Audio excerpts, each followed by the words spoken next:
Ya. Muy buenos días. Les doy la bienvenida al curso de Recursos y Ejecución de la Universidad de las Américas. La clase de hoy es la del día 6 de enero del 2023 y sería la cuarta clase. Bueno, lo que les decía, que hoy día lo que pretendo ver es terminar con el trámite de la vista de la causa, la vista de la causa, el trámite de previa vista de la causa. Y en segundo lugar, en la segunda hora pretendo también hacer una clase, en cierta medida, podríamos decir una clase práctica, de cómo actualmente uno está tramitando las apelaciones. Tengo varias apelaciones que podríamos revisar, que creo que no vamos a poder revisar por el tiempo, pero sí vamos a poder hacer un seguimiento desde que la causa ingresa a la corte hasta que puede ser puesta en tabla y es alegada, ¿ya? Así que podemos hacer ese ejercicio, ¿no? No sé si pudiera quedar grabado, pero voy a revisar, voy a verlo de aquí a la próxima hora, ¿ya? Dicho esto, ¿alguna duda respecto de la clase pasada primero y después de todo lo que hemos avanzado? ¿Dudas, consultas que me quieran hacer? ¿Problemas que hayan tenido con el material? ¿No? Bueno, Por mi parte no, profe. ya, bien, bien. Entonces En realidad vamos no, a, profesor. Sí. ya, entonces vamos a empezar. Vamos a empezar con, bueno, vamos a hacer un pequeño recuento de lo que es el trámite de la vista de la causa. El trámite de la previa vista de la causa consta, como ya les dije, de cinco pasos. Esos pasos son, en primer lugar, la notificación del decreto autos en relación. Esa resolución que se notifica a las partes tiene una doble importancia. La primera importancia es que desde ese momento la causa está lista para poder ser incluida en la tabla. Y la segunda importancia es que obviamente desde ahí las causas adquieren su antigüedad, lo cual es trascendente desde el punto de vista de las causas ordinarias que se van poniendo en tabla conforme a su antigüedad, porque las causas agregadas extraordinariamente a la tabla, como ustedes saben, una vez que quedan en estado de ser vistas, es decir, con la notificación del decreto auto en relación, inmediatamente el día siguiente se ponen en tabla. El segundo paso de la previa vista a la causa es la colocación de la causa en tabla. Como ya sabemos, la tabla es la programación que tienen las salas, la corte en general, respecto de la semana que sigue. Obviamente, en este caso, la tabla es hecha el último día hábil de la semana. Por ejemplo, hoy día debiera llegarme la tabla al correo electrónico, ¿no?, para yo revisarla. El tercer paso, que es el paso, también es un paso previo, aunque en el material aparece como un paso, como la vista a la causa propiamente tal, realmente puede ser tomada como eh, la vista de la causa propiamente tal, porque es el puntapié inicial a la vista de la causa propiamente tal, pero sigue siendo un trámite previo. Es el anuncio. El anuncio es un certificado, como ya les indiqué, que lo confecciona el relator el mismo día en que la causa va a ser vista. A primera hora, cuando comienza la audiencia en la respectiva sala de la corte respectiva. Y es un certificado que en primer término va a indicar las causas que no se van a ver por cualquier motivo en la audiencia eh, respectiva, eh, diariamente. Y en segundo lugar, las causas que sí se van a ver, ¿ya? Eso es el anuncio. En cuarto lugar, los alegatos, que en eso quedamos, perdón, la relación. En cuarto lugar, la relación, que no es más que la forma como la sala respectiva conoce del recurso y los aspectos relevantes del proceso o de la causa. Y esto es narrado de manera oral en la audiencia respectiva, en la vista de la causa propiamente tal, por este funcionario denominado relator. Es la forma oficial, entonces, de cómo la sala conoce del recurso y de los aspectos esenciales de la causa, vinculado al recurso. Ya, y ahora sí, los alegatos, que aquí quedamos en la clase pasada, aquí quedamos ayer. ¿Qué son los alegatos? Miren, si ustedes revisan el material, los alegatos son defensas orales. El artículo 527 habla que las defensas orales solamente pueden ser, 527 del Código Orgánico, dice que las defensas orales solamente pueden ser hechas por abogados habilitados para el ejercicio de la profesión. También, si uno le agrega a eso, que las defensas orales solamente pueden ser hechas por abogados, si uno indica que estas defensas orales se producen ante las Cortes, tenemos los alegatos, que son defensas orales que se producen ante los tribunales superiores de justicia. Esos son los alegatos. Ahora, yo sé, por ejemplo, que han andado circulando, ahora con la tecnología, circulan audios de la realización de ciertas audiencias donde se producen problemas. Hay un audio en donde, en un juicio laboral, no sé si lo han... Bueno, voy a relatar más o menos de qué se trata. Hay un audio en donde en un juicio laboral, una jueza del trabajo, bueno, conversa con un abogado en la propia audiencia, hay un intercambio de ideas, y hay dos cosas que hacen que en cierta medida los ánimos se caldeen un poco, es decir, haya una cierta discusión. No sé si ustedes se acuerdan que es una situación en que la magistrado le dice al abogado que si él se presentó como un abogado, ay, no me acuerdo el nombre que usó, pero no es un nombre técnico, no dijo abogado delegado, dijo otra cosa, pero le habían delegado el poder, entonces eso lo habilitaba para negociar. Entonces, dijo abogado titular, habló de abogado titular. Yo no soy el abogado titular de la causa, eso dijo. Entonces, eso le llamó la atención a la jueza porque él podía negociar porque tenía poder, le habían delegado el poder. Bueno, a raíz de eso surgió otra discusión vinculada a, lo- a la actuación que posteriormente se realizó respecto de la observación en la prueba. ¿Ah? Entonces, la magistrado le dice que lo que está haciendo es un alegato y no una observación a la prueba. ¿Ok? Entonces, veamos las diferencias entre un alegato y una observación a la prueba. Veamos cuál es la característica del alegato. La característica del alegato es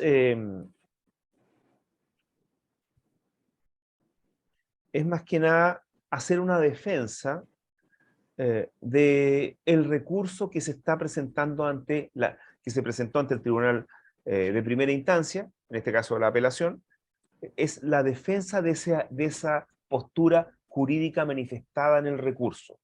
Ese es un alegato. Defender la postura jurídica manifestada en el recurso y obviamente siempre dentro de los parámetros del recurso, dentro de los límites del recurso. A propósito de la defensa de la posición jurídica que se está sosteniendo en el recurso, uno podría agregar una alegación respecto a los hechos y obviamente basada en la forma como estos hechos pudieron haber sido allegados al proceso mediante, mediante una argumentación vinculada a eh, cómo fueron acreditados los hechos mediante la, mediante la exposición de las reglas que están vinculadas a toda la teoría de la prueba. Y en este caso, eso es un alegato, es decir, un alegato es una defensa oral completa del recurso, donde yo me puedo referir a los hechos, al derecho, a mi posición jurídica, incluso a argumentos también de justicia. Entonces, lo que estaba haciendo este abogado era un alegato, no una observación a la prueba. ¿En qué sentido? En el sentido que las alegaciones que realizaba este abogado sobrepasaban las, digamos, la argumentación relativa a la teoría de la prueba para ese caso. No sé si me explico en ese aspecto. Entonces, hay que distinguir lo que es, por ejemplo, un alegato, no alegato, una observación en la prueba hecha de manera oral y un alegato. Queda como, eh, claro lo que le estoy planteando,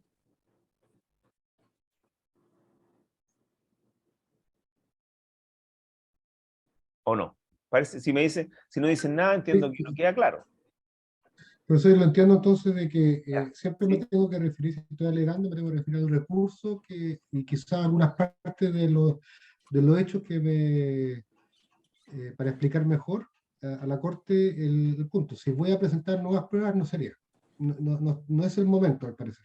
Claro, el alegato es una defensa integral de su posición jurídica ante el tribunal. Eso es un alegato. Pero yo, y si presento nuevas pruebas, ¿qué es el punto? ¿Perdón? Si presento nuevas pruebas, Lo que pasa, estos testigos, sí, lo esa es que la duda que me pasa, queda sí, en vamos a este punto. referirnos a eso también. Lo que pasa es que usted libremente podría haber producido prueba, o sea, libremente respecto de dos medios de prueba que aparecen mencionados también en el material. Sí, El sí, sí, artículo parece. 207 del Código de Procedimiento Civil indica que en segunda instancia, por regla general, no se puede producir prueba, pero si usted la quiere producir, el momento para producirla es hasta antes de la vista de la causa. Y ya estamos en la vista de la causa cuando estamos alegando, entonces ya ahí nos tiene posibilidad de producir prueba, salvo que Ya. la sala, una vez terminado los alegatos, en lugar de fallar, dicte una medida para mejor resolver.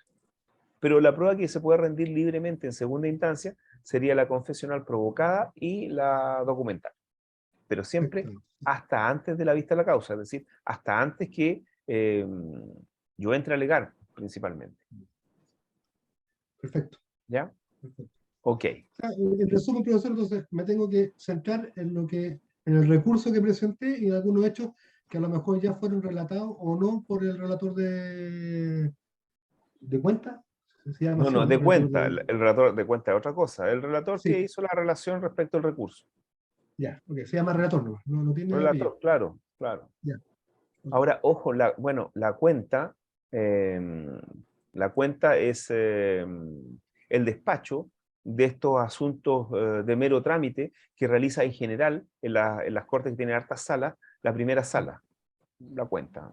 A pesar que igual en Santiago hay salas que ven su cuenta, ¿no? Por ejemplo, si uno Ya, quiere pedir algo, lo resuelve la cuenta que se llama. Y hay un relator específico para eso. Bueno, perfecto. bueno, sigamos con los alegatos. ¿Quiénes pueden alegar en Chile? Por regla general, los que pueden alegar en Chile son los abogados habilitados para el ejercicio de la profesión. Siempre cuando uno dice esto, ¿quiénes son los abogados habilitados? ¿Ustedes saben a qué se refiere con abogado habilitado?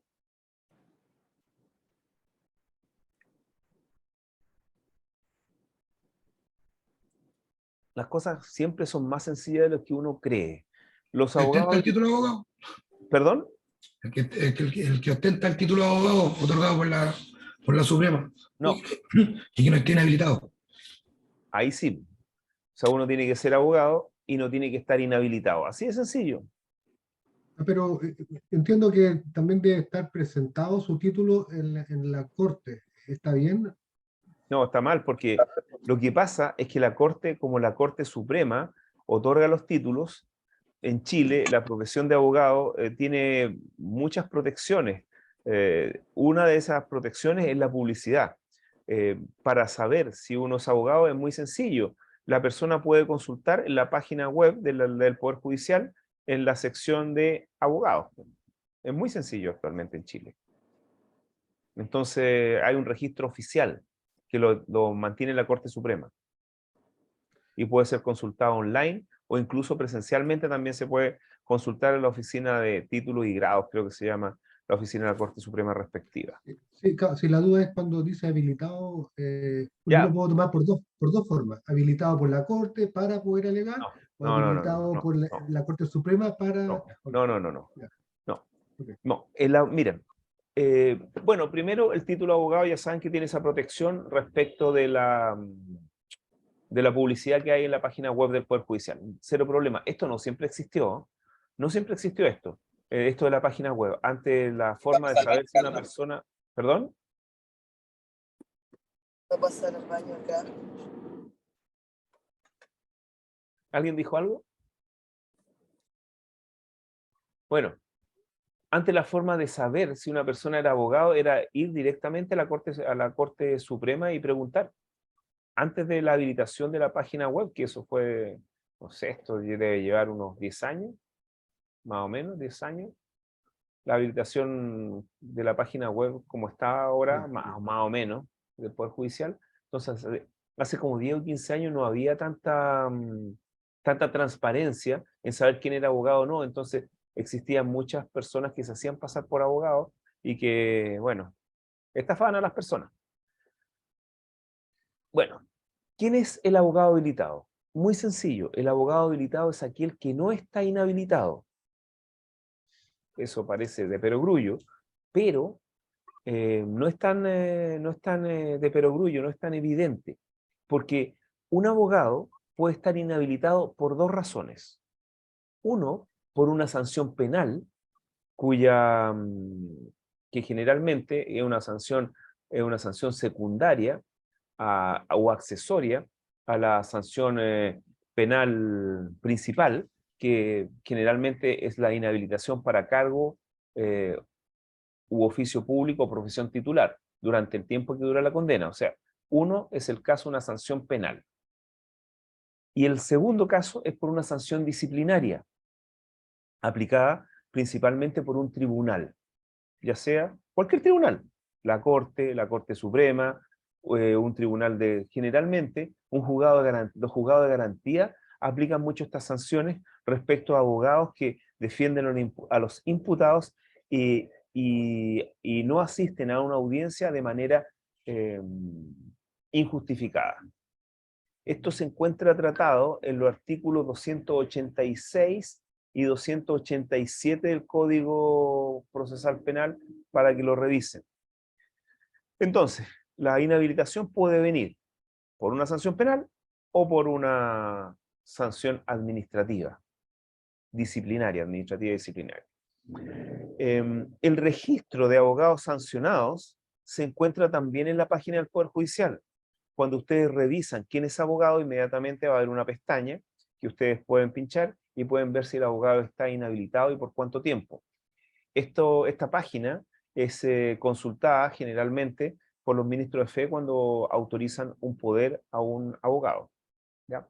¿Alguna duda respecto de esto? No, profe.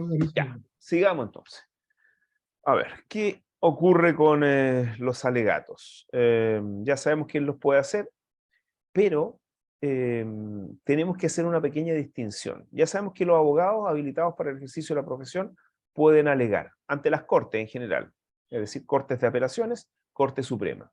Sin embargo, existe una excepción respecto de ciertas personas que pueden alegar, no obstante no tener el título de abogado, que son aquellas personas que están haciendo su práctica y en alguna corporación de asistencia judicial o alguna otra corporación o institución habilitada para recibir estas prácticas profesionales.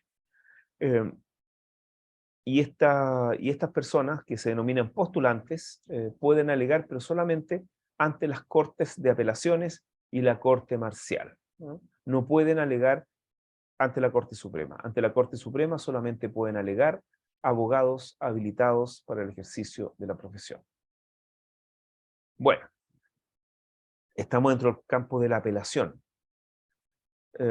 ¿Cuánto dura este alegato? El alegato va a durar 30 minutos. Ese es el máximo en que uno puede alegar por una apelación. 30 minutos. En los casos de las casaciones, en la forma, 1 hora como máximo. Casación en el fondo, 2 horas como máximo.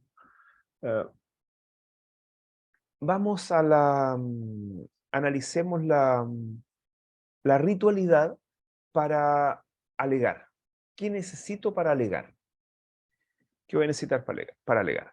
Para alegar, lo que necesito es primero, bueno, en las causas de papel, necesito ser parte. Si no soy parte, no puedo alegar. En las causas electrónicas, lo único que necesito es anotarme. En la causa de papel también hay que anotarse, pero actualmente es necesario anotarse. Es decir, anunciar el alegato, que actualmente solamente, bueno, se anuncia uno por escrito porque es más cómodo, presentando un escrito en el cual yo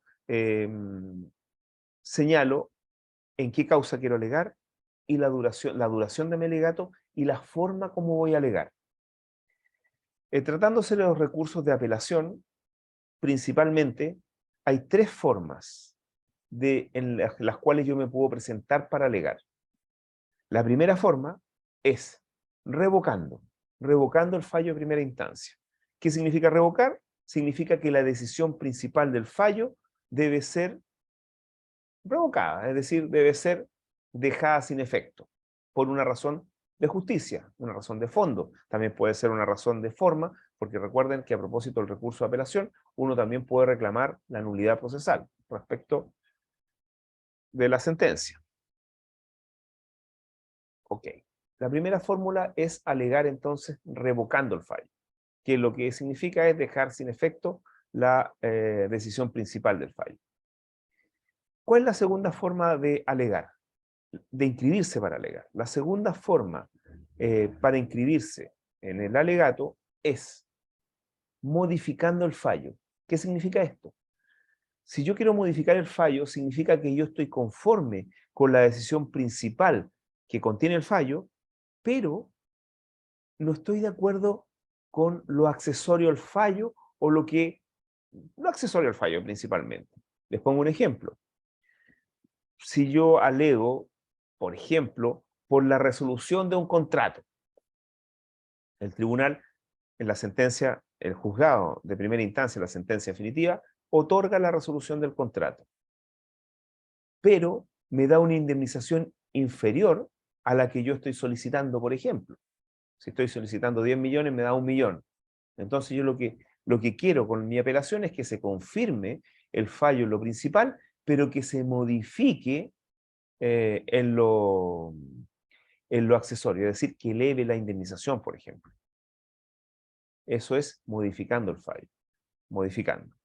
Bueno, y la tercera forma de inscribirme para alegar, que generalmente lo hacen aquellos que no han apelado, es decir, los que no han presentado recurso de apelación, es decir, los apelados, es confirmando el fallo, ¿no? Confirmando lisa y llanamente el fallo, confirmando, nada más. Es decir, que el fallo se mantenga tal como está en todas sus partes. Ayer revisé una causa respecto a la cual me había notificado y revisé la parte resolutiva del fallo y realmente me habían concedido todo. Me concedieron el daño emergente, me concedieron el lucro cesante, bueno, digamos la desvalorización del vehículo y las costas. Entonces, yo dije, bueno, realmente me concedieron todo lo que había pedido, todas las sumas, todo. Sin embargo, escarbando un poquito, me di cuenta que siempre cuando uno pide una indemnización, pide que ella sea concedida con interés y reajustes, porque las indemnizaciones no se conceden inmediatamente. El juicio puede durar años. De hecho, esto fue presentado en el 2020 y recién en el 2022. A fin del 2022 tuve sentencia, es decir, tuve 2 años de tramitación. Y esto, obviamente, también es detenido por la pandemia. Entonces, yo había solicitado que la indemnización fuera reajustada y también con intereses corrientes desde la ocurrencia del hecho hasta el pago efectivo. Sin embargo, el tribunal, el juzgado, me lo dio desde los reajustes desde el mes antes a la presentación de la demanda, creo, y hasta el pago efectivo, y los intereses desde la notificación de la demanda hasta el pago efectivo. Bueno, No estoy de acuerdo con esa decisión me causa un agravio y por lo tanto apelé. Pero apelé una parte bastante marginal del fallo, pero era perjuicio hacia mi parte y por lo tanto se produce es posible apelar y es posible que lo declaren admisible, obviamente, y tendré que ir a la corte. Ahora, ¿por qué razón apelo? Porque lo más seguro es que la contraparte, cuando le notifique el fallo, también apele. Bueno, y más que nada también por la posición del cliente, que el cliente quiere todo, absolutamente todo, entonces no puedo no apelar. Después, por último, si la otra parte no apela, me puedo asistir, pero tampoco podía verme expuesto a no apelar, siendo que mi parte quiere todo. Bueno, ¿alguna duda, alguna consulta hasta el momento? ¿No? Nada. Sí, sí, profesor. A ver. En realidad, claro, en realidad uno tiene un montón de, o sea, con la apelación, ¿Se puede acercar un poco más al micrófono? Lo escucho lejos, lejos. sí que tengo malo el micrófono, por eso. Ah, ya. Que estoy lejos, estoy en Viña también. Eh, entiendo que uno tiene un montón de fórmulas para poder mejorar el fallo que uno tiene, pero también corre un riesgo porque efectivamente entiendo que la contraria pueda adherirse a la apelación suya, Claro, ¿ya? Y quizás en la corte vean lo mismo, pero de otra forma, o sea, los mismos hechos, pero tomados de otra forma y quizás le vaya mal. Esa es la duda. ¿Cuál es su experiencia con respecto a eso? ¿a qué? Es que no le escuché la última A parte. ¿A qué? alegar, a presentar una apelación, eh, claro, entiendo que puede ser que nos vaya mal, ¿ah? O le vaya mal una apelación que usted ya la tiene ganada en la práctica, tiene la indemnización, tiene todo lo que el ejemplo, pero se expone después a que la corte lo vea distinto. Ah, ¿Se entiende? bueno, sí, Entonces, sí, quizás nulidad, quizás sí, vea sí. otra cosa que no la había visto antes y quizás le vaya mal Bueno, uno con el tiempo la nueva elección. Esa es la duda que bueno, me queda. ya, ¿Cómo esto? bueno, sí, usted dice ir por lana y salir trasquilado. Exactamente. Sí, sí. Efectivamente, a veces ocurre, pero lo que pasa es que uno evalúa varias cosas cuando apela. Lo primero, le presenta la situación al cliente para que el cliente le dé la instrucción a uno. Uno lo aconseja, el cliente da la instrucción. Uno ve también la complejidad del asunto, en el sentido si pueden haber discrepancia o qué va a decir la otra parte. En general, uno más o menos sabe lo que puede pasar. Por ejemplo, en este caso, lo que podría pasar es que me quitaran el lucro, el daño emergente. Eso podría pasar en la corte. Realmente el fallo es bueno. Si es que los otros no apelan, yo me voy a desistir. Pero lo más seguro es que los otros apelen porque los otros son una compañía de seguros y las compañías de seguros están obligadas a llegar hasta las últimas consecuencias, por regla general. Entonces yo sé que van a apelar los otros, por eso tuve que apelar. Pero bueno, muchas veces uno ve, por ejemplo, uno no ve peligro, no ve mucho peligro en la apelación de la contraria, pero a medida que va avanzando el recurso, que uno va estudiando más el asunto, o cuando ya está la causa estable y está por ser estudiada, uno dice, claro, corro un cierto riesgo de que me vaya mal. Eso pasó, pasó el año pasado en una causa bastante, bastante interesante. A ver, vamos, ya, Gracias, profesor. ya, vamos a continuar entonces la grabación. Sigamos con los alegatos. Ya les dije que los alegatos de los recursos de apelaciones son máximo 1 hora, uno puede alegar hasta 1 hora, muchas veces en causa sencilla uno se anota 5 minutos, 10 minutos, nada más, 7 minutos, 9 minutos, no necesita más, o a veces se tiene que anotar los 30 minutos. Bueno, para alegar previamente hay que inscribirse. ¿Cómo se inscribe? Mediante un escrito que uno presenta ante la oficina judicial virtual. señalando esas tres cosas que ya indiqué, identificando la causa donde va a alegar, identificando el tiempo y la forma como va a alegar. Bueno, llegado el día en que se realiza la audiencia y hecho el anuncio y también invitados por el oficial de sala a ingresar a la sala o a ingresar virtualmente en los casos de ahora, y ya ocurrida la relación y también ocurridas las dudas que puedan hacer preguntar los ministros del relator, se le da la palabra al abogado recurrente de apelación para que alegue primeramente. Ahora, si apelan ambos, alega primero el abogado que presentó primero la apelación y después el abogado que la presentó en segundo término. Actualmente es muy sencillo saber quién la presentó primero porque en la oficina judicial virtual existe una hora, un minuto y un segundo en el cual uno presenta el escrito, entonces es sencillo. Pero el Código de Procedimiento Civil indica que si no es posible determinar quién presentó primero el recurso de apelación, deberá alegar el abogado que tiene un apellido paterno con una letra que comienza su apellido paterno más cercano a la A. ¿No? Y después el que sigue. La estructura de los alegatos en materia civil es la siguiente. Primero, como ya le digo, alega la parte recurrente, donde puede dar toda su argumentación, toda su posición jurídica respecto de su recurso, y en segundo lugar, alega la parte recurrida. Y después no hay más, no se le da la palabra una vez más a nadie más, salvo que uno puede pedir la palabra una última vez, pero solamente para corregir errores de hecho, solamente la corrección de errores de hecho. Por ejemplo, muchas veces ocurre que, o sea, de hecho es así. Cuando uno alega, uno alega en primer lugar, es una situación bastante desagradable, porque el que alega segundo le contraargumenta todo, presenta todos los argumentos. Entonces, generalmente cuando una de las técnicas para alegar es alegar con su posición jurídica y terminar contraargumentando lo que supuestamente va a decir la contraria. Y terminando, bueno, seguramente la contraria va a decir esto, pero realmente esto no es así.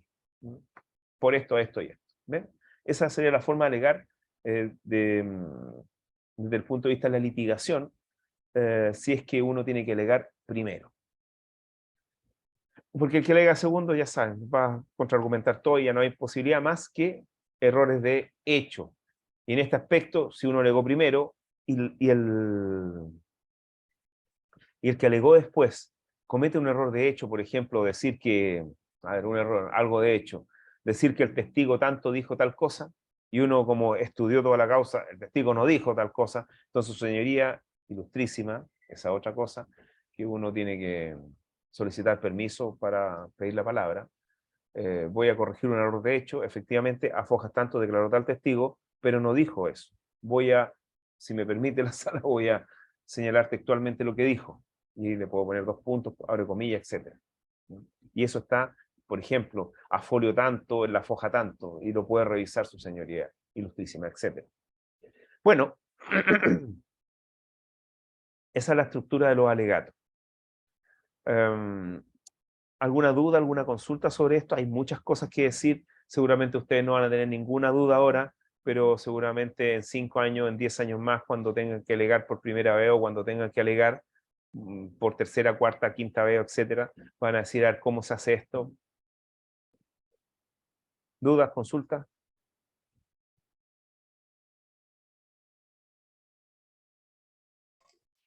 Quizás experiencia suya, profesor, sobre esto. Ya, sí, pero eso ahí vamos a tener que cortar la grabación, pero mire, vamos a ir después a las anécdotas o a las cosas que hay que ustedes van a saber. A ver, ya, terminemos con esto y después vamos a ir a las cosas quizás más, bueno, de conocimiento práctico. Ya, miren, ustedes saben que ahí podríamos poner como título alegatos vía remota, que es el título que por lo demás está en el material. Miren, como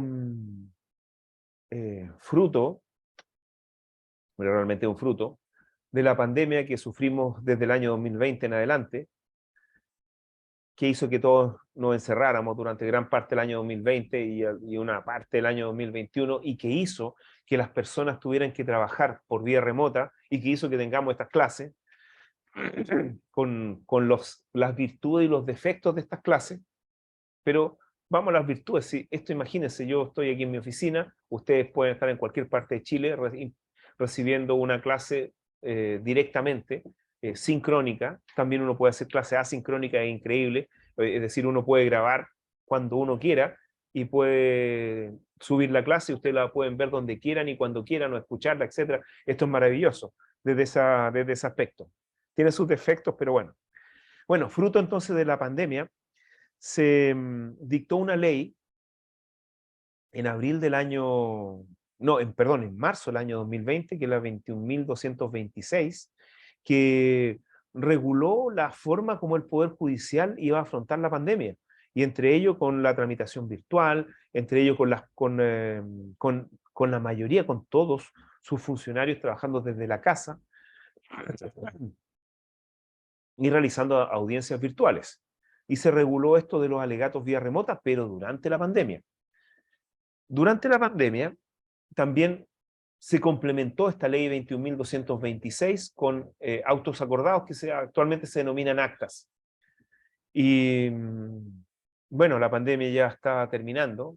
Uno puede decir que no ha terminado, porque el decreto de emergencia sanitaria del Ministerio de Salud está rigiendo hasta marzo del año 2023. Y fruto de todo esto, se dictaron más actas por parte de la Corte Suprema para regular el trabajo en pandemia. Hasta el año 2021, el 30 de noviembre de 2021, que la ley 21.394 lo que hizo fue toda esta experiencia de la pandemia y toda esta forma de trabajo vía remota fue incorporada como parte no transitoria, sino que perenne de los códigos procesales. Si ustedes leen esa ley, se van a dar cuenta que todos los códigos procesales fueron modificados en torno a las audiencias virtuales. Y como la pandemia no ha terminado, actualmente estaba revisando, hay unas disposiciones transitorias también de esa ley 21.394, la disposición 12 y la disposición 16, que hace que se siga trabajando preferentemente de manera remota durante un año después de la entrada en vigencia de la ley, es decir, hasta aproximadamente el 10 de diciembre de 2022. Entonces, en diciembre, el 5 de diciembre de 2022 se dictó un autoacordado, que es el acta 258 del 2022, que se la voy a compartir. Estoy haciendo un preámbulo grande, pero con esto lo que les quiero decir es que actualmente, ¿están viendo el acta de la Corte Suprema? Sí, profesor. Sí, ya. Entonces con esto les quiero decir, miren, 5 de diciembre de 2022. ¿Qué dice esta acta en general o autoacordado? Lo que dice fundamentalmente es que se va a mantener el sistema, de trabajo de manera excepcional, remota, por parte de los tribunales, pero sometidos a ciertos parámetros. Y ahí están los parámetros. Que las cortes de apelaciones van a indicar hacia los tribunales que están bajo su jerarquía, que puedan seguir trabajando remotamente según los siguientes parámetros del artículo 2 de este autoacordado, y todo esto va a regir debiera regir hasta marzo de 2022, 2023, que todavía vamos a tener en vigencia el decreto de emergencia sanitario del Ministerio de Salud, que actualmente lo que hace es que más que nada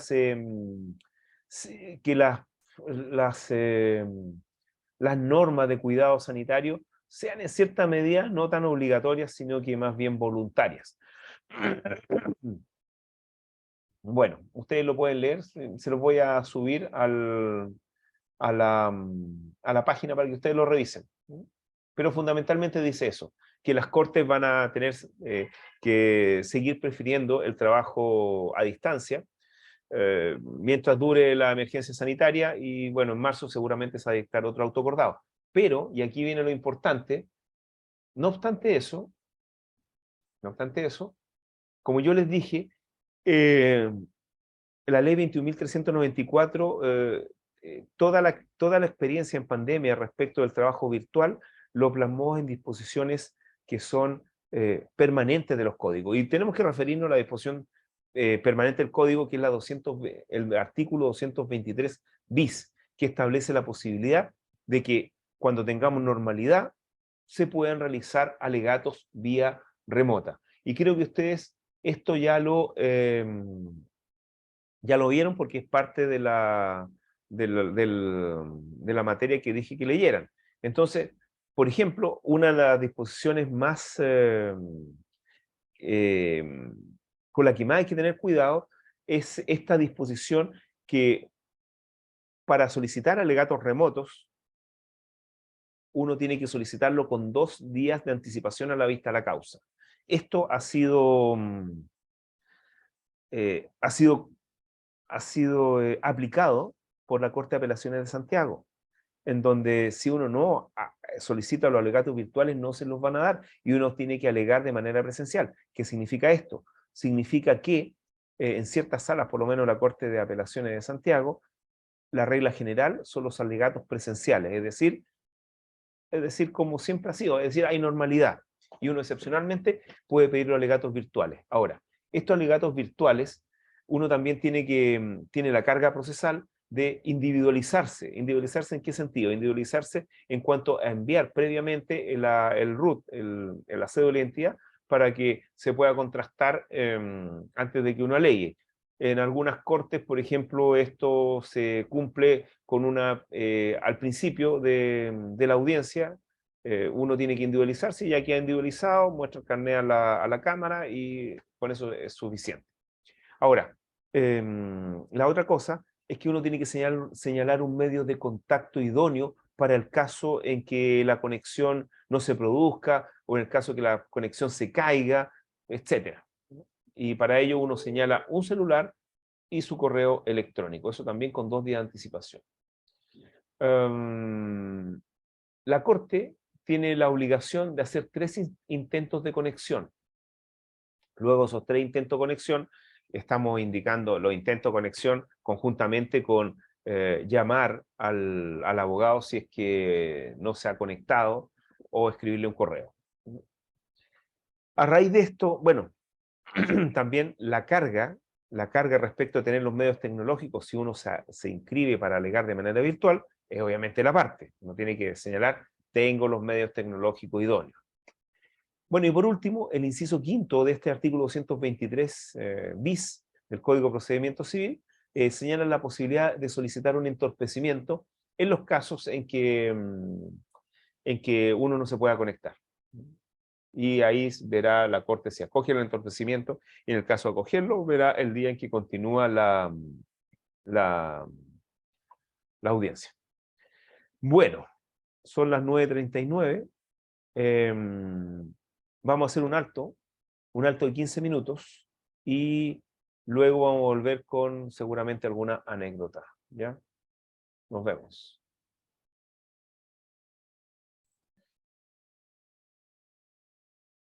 Sí, solamente tengo una duda. ¿Me escucha bien ahí, profesor, o no? ¿Qué duda? ¿Profesor, me escucha bien? Sí. ¿Ah? Cuando indica la identidad del abogado, los alegatos vía remota, se indica la identidad del abogado y debe presentar la cédula de identidad. ¿Cómo lo hace en la práctica? Ya. ¿La presenta a la cámara la cédula? Sí, hay 2 fórmulas. Una de las fórmulas es presentar un escrito. De hecho, las mismas cortes indican la normativa referente a la solicitud de alegatos, y ahí uno tiene que acompañar en el escrito la cédula de identidad, o acompañarla, o en la misma audiencia a uno le piden que se individualice o se identifique. Dejen ver si encuentro Si encuentro Claro, una... como es vía remota, ¿cómo podría saber la corte si la persona que está hablando es la persona que presentó el escrito? Esa es la duda que me Ah, queda. que Entonces, en la parte, claro, porque, a ver, déjeme ver si encuentro la causa.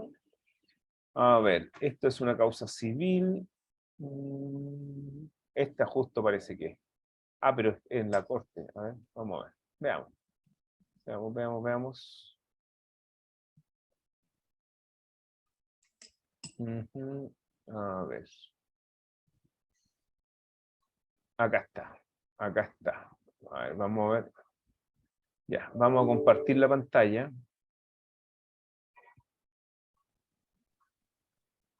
Mm, A ver, vamos a compartir la pantalla. Acá. Ahí están viendo la página del Poder Judicial. sí, ahí las terminamos. Sí, ya, mire. Mire, aquí vamos a ver, esta es una causa, miren, si ustedes se dan cuenta, a ver, ¿dónde está? No, no aparece acá, pero las causas que son de tramitación electrónica tienen un guión LTE. A ver, podemos ver acá, LTE, ¿ven? LTE. Significa tramitación electrónica. Ya, entonces nos vamos acá y vemos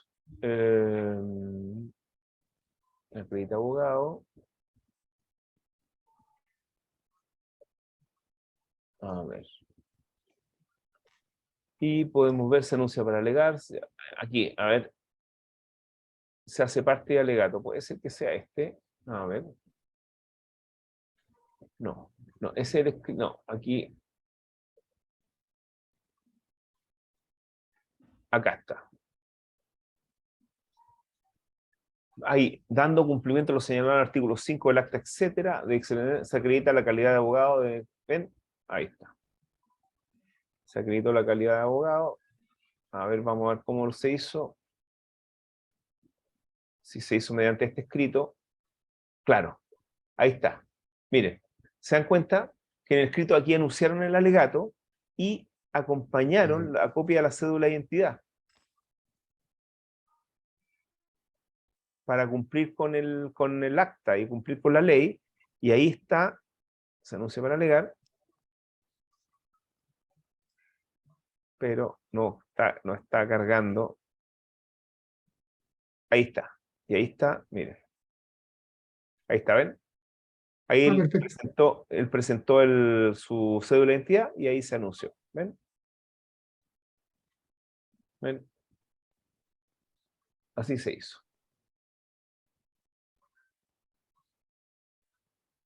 Listo. Dejar de compartir. Ya, perfecto. Entonces, ¿Ya? clarito, ¿Ah? clarito. Se presenta Claro. y después puede leer. Ya. Sí, en general uno puede hacer eso, o puede, ¿cómo se llama? O también se hace la audiencia, a veces ni se lo piden, a veces también existe la posibilidad de que no lo pidan porque la buena fe se presume, pues. ¿Mm? Por eso Sí. eh, no debiera solicitarse, porque la buena fe se presume. Uno podría decir eso. ¿Ven? Me recuerdo, profesor, que introducción al derecho, en algún momento la profesora nos contó que había un abogado que estaba alegando y la jueza en algún momento le solicitó, y por el nivel del alegato, ¿no? Que no era tan bueno y Ah, quizás las palabras sí. tampoco eran las que debería ocupar, Mm. le solicitó eh, ¿cómo se llama esto? Un certificado, me imagino, del colegio de abogados, que antiguamente creo que Ah, era necesario para leer. El certificado de colegio no, de más que abogados, nada lo que le pedían a una era la patente antes. En los tiempos míos esa es la patente. se pedía la patente. La patente era lo que a uno lo habilitaba como abogado, pero realmente lo que pasa es que los ministros de fe, los secretarios en ese tiempo, para uno autorizar el poder, le exigían que estuviera al día en el pago del impuesto municipal, entonces uno mostraba la patente y con eso acreditaba que era abogado y también acreditaba que estaba al día en el pago del impuesto municipal. ¿Mm? Bueno, Y lo que contaba él, la historia era que había salido, dijo, voy y vuelvo, y no volvió. sí. Se arrancó, ¿no? Parecer fue, no era el abogado. Bueno, veamos la estructura entonces del alegato. ¿Qué hace uno para alegar? En primer término, bueno, uno ya terminó la relación, y una vez que termina la relación, uno tiene que esperar que el presidente de la sala le dé la palabra para poder empezar a alegar. Entonces, el presidente va a decir generalmente que comienza a alegar el abogado la recurrente, ¿no? O que comienza a alegar el abogado que apeló primero, si hay varios apelantes. Ya, entonces uno sabe que apeló primero, etc. Entonces, ¿cómo comienza el alegato? Hay una frase sacramental que todos la repiten, pero no aparece en ninguna parte. Se supone que uno tiene que pedir autorización para alegar, es decir, para sostener su posición jurídica, para hablar en esa audiencia, una audiencia extremadamente formal. Entonces, la mayoría de los abogados, la mayoría, el 90% comienza con la siguiente frase: con la venia de su señoría ilustrísima. Entonces, eso es con la autorización. La palabra venia es una palabra bien antigua y que todos lo dicen de manera sacramental, pero no está en ninguna parte de la ley. Entonces uno puede decir, muchas gracias su señoría ilustrísima por la autorización. Generalmente yo digo eso. Entonces, después, para no decir siempre la venia, porque la venia es como demasiado antiguo. Y sigue siendo sacramental el dar las gracias por la autorización para proceder a alegar. Entonces, uno cuando realiza el alegato, uno puede estructurarlo de muchas formas. Depende de lo que uno quiera, de lo que uno quiera hacer hincapié, etc. Uno podría estructurarlo igual que en una clase. Uno podría primero anunciarle a la sala cómo va a ser la estructura del alegato. Primero me voy a referir a esto, me voy a referir a esto otro, después esto otro. Es decir, como una suerte de índice de lo que uno va a decir. O comenzar a alegar directamente y tener la estructura en el propio alegato. Yo lo que recomiendo es que mientras más ordenado, mejor. Mientras más ordenado, mejor. Después de dar las gracias o pedir la autorización a la sala, uno tiene que señalar por qué está alegando, por quién está alegando y de qué forma va a alegar. Y después vendrá el relato. Y después la conclusión, con la petición. Uno podría comenzar quizás por lo más importante, terminar por lo menos importante, o en general uno tiene que empezar por lo importante y terminar con algo importante también. Depende de cada uno. Entonces, nos despedimos y nos estaríamos viendo en la clase del lunes 9 de enero. ¿Ya? Que estén muy bien. Chao. Chao, profesor, que tenga Buena buen fin de fe. Muchas semana. gracias, que estén Chao. muy bien. Chao. Buen fin de semana. Igualmente.